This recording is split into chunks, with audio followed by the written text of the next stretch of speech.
So finally, Donald Trump is the 47th President of United States of America. Fact of the matter is that US presidential election is a global issue. When the moment Kamala Harris was nominated, experts thought that this election is now going to go in favor of Democratic Party.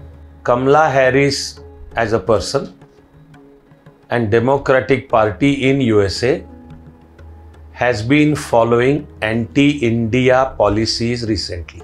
The Republican nominee, President Donald Trump, for the first time, publicly siding with Bangladeshi Hindus, mind you. All of us generally know a sort of personal equation, you can say, kind of chemistry between Prime Minister Modi and Donald Trump.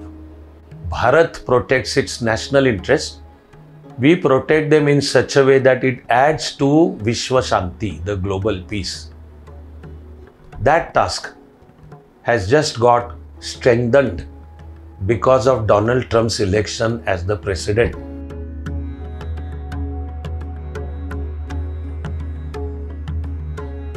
My dear friends, Namaste everybody. And of course, all absolute, eternal best wishes for all of you. So finally, Donald Trump is the 47th President of United States of America. It was a gripping saga unfolding in US, and whether one likes or not, whether one understands or not, fact of the matter is that US presidential election is a global issue. Who gets elected affects the entire world. So no wonder the whole world was watching this process. US presidential election is always a thrilling unfolding of history. The constitutional method of US presidential election is rather extremely complex. As far as personally I am concerned, I remember I began to notice US presidential elections carefully from about 1917-ish. I'm going to focus only on Donald Trump's getting elected, but let me take this opportunity to tell you that the subject itself is global. It is relevant for India. It is relevant for you and I, even at personal level. It's a complex system of how US president gets elected. It is also a thrilling one. And right now, the world itself is undergoing extremely complex, extremely dangerous trends. And even one mistake can eventually result into a whole conflagration in the world. It's on that background that the world was watching US presidential election, and finally now it is Donald Trump as the 47th president. Only one other than Cleveland, the president with the name Cleveland, to have two tenures which are not consecutive. President Cleveland was US president the 22nd and the 24th. Otherwise, all US presidents who, as per the constitutional provision, who had two tenures, and that's the upper cap after a certain amendment. But all those presidents who had two tenures usually have had a consecutive term. President Cleveland and now Donald Trump. are the only exceptions. This makes Donald Trump the 45th and now the 47th president. It goes without saying that the match was absolutely thrilling.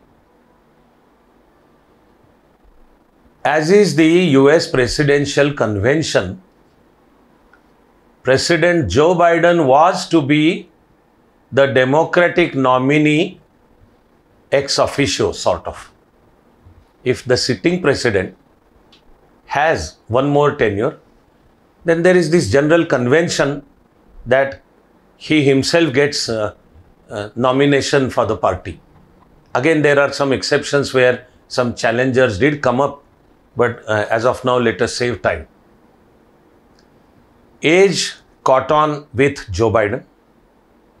In fact, for 4 years of his presidency also, there were times when he could not walk properly, or he tumbled, or he seemed to have lost somewhere and wandered somewhere from the bunch of leaders standing there for a photograph, and the chairperson of European Union had to catch hold of Joe Biden and bring him back to the photo line.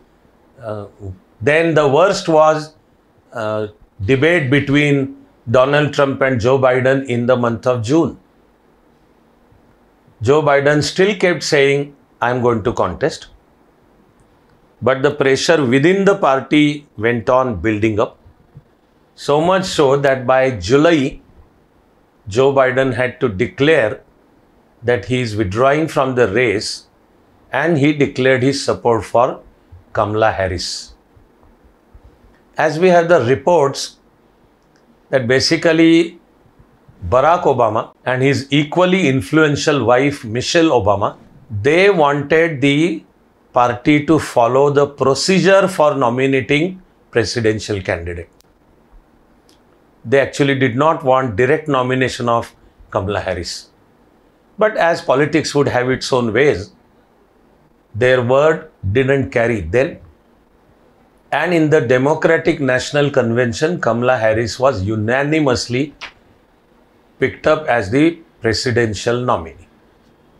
There was a time when the moment Kamala Harris was nominated, experts thought that this election is now going to go in favor of Democratic Party.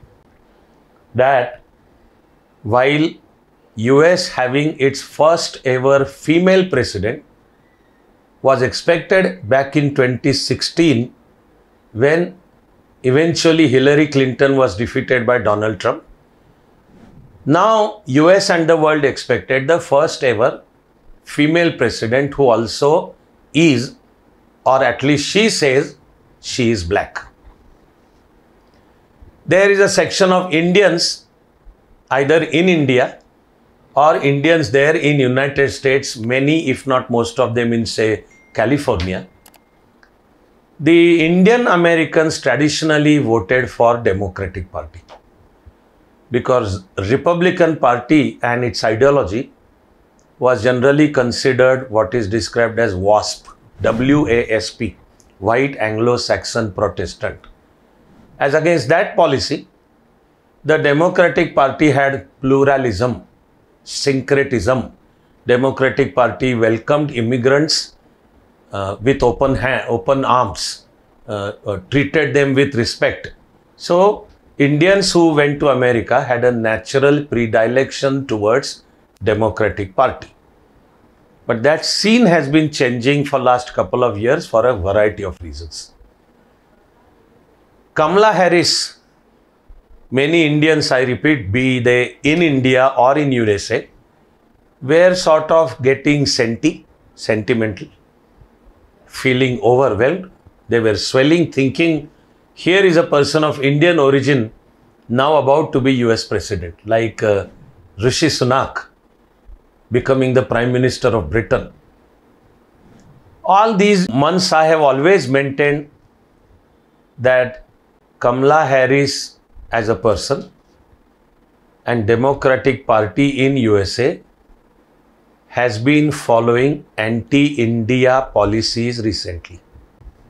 So there is nothing to go overboard about it.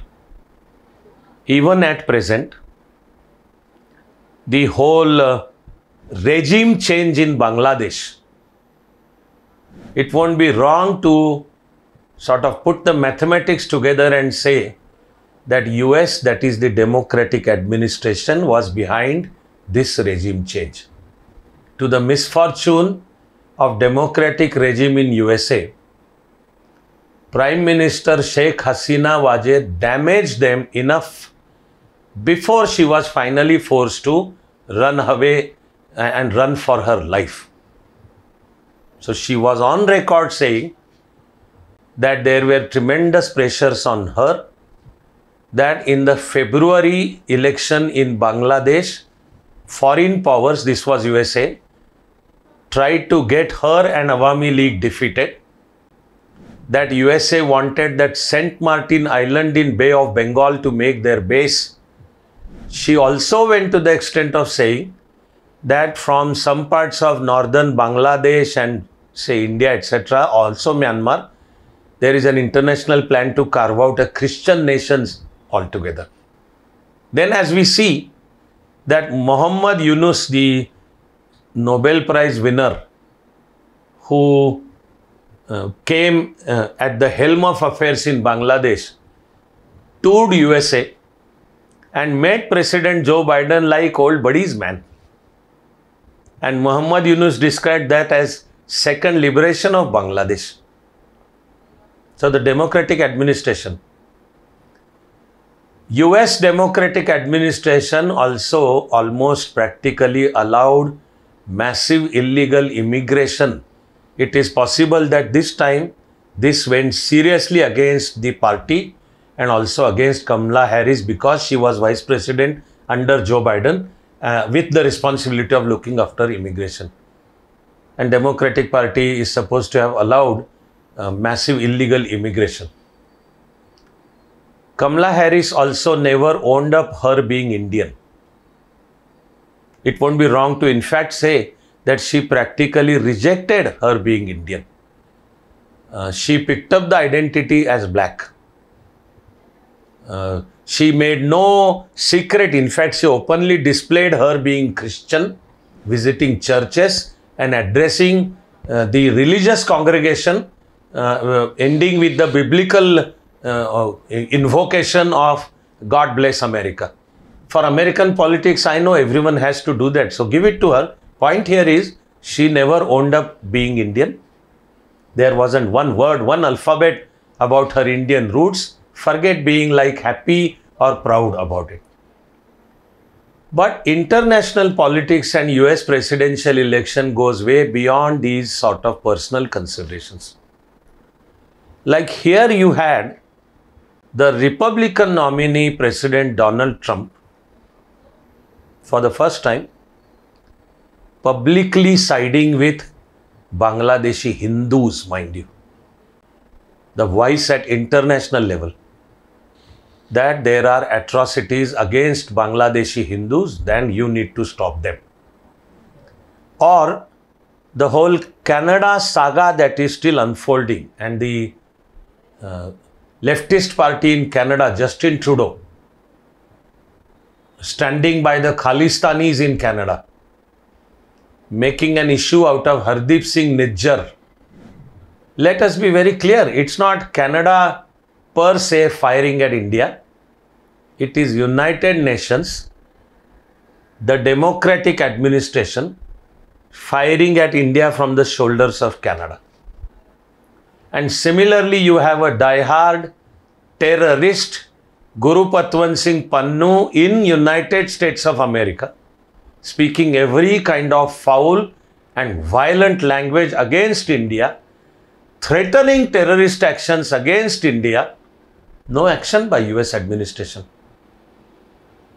We need to wait and see whether all of it now changes. But here you had the Republican nominee who at least publicly, even as a part of his election campaign, spoke for Bangladeshi Hindus. All of us generally know a sort of personal equation, you can say kind of chemistry between Prime Minister Modi and Donald Trump.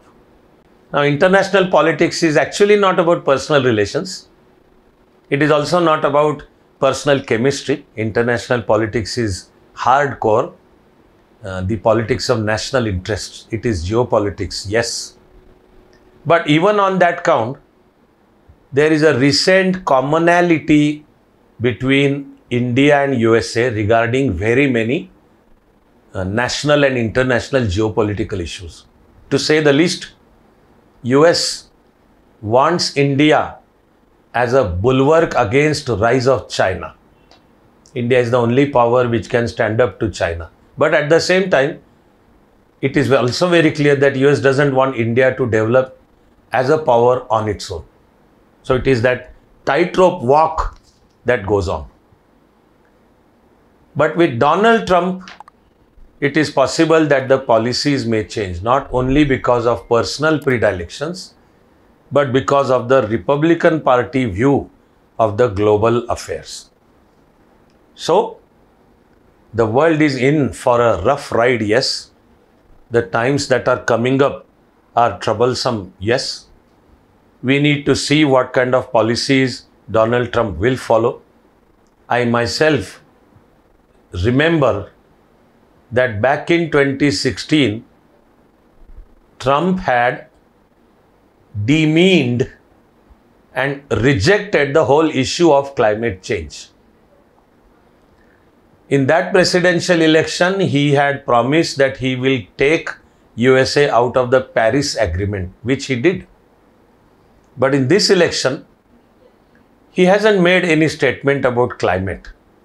He of course talks about drilling, so oil extraction, also fracking, but we need to watch his policies carefully. Donald Trump getting elected as president is immediately also going to have a bearing on ongoing Russia-Ukraine struggle. There is a supposed Putin-Trump equation. We need to see how it works out.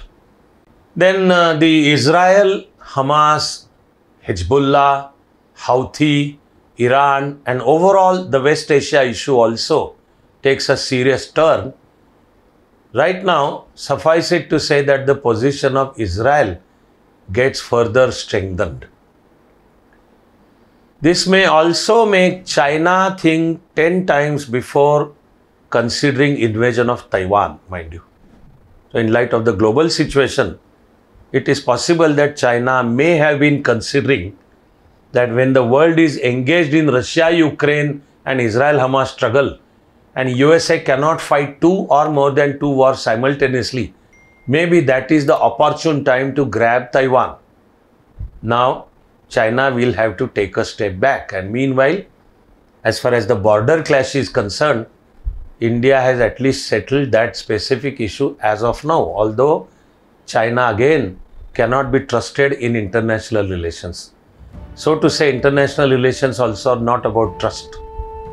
Our job is to protect our national interests, and we sincerely believe that even as Bharat protects its national interests, we protect them in such a way that it adds to Vishwa Shanti, the global peace.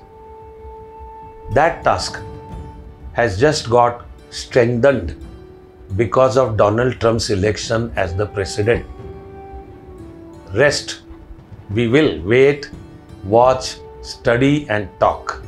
Until then and forever, all my best wishes for all of you.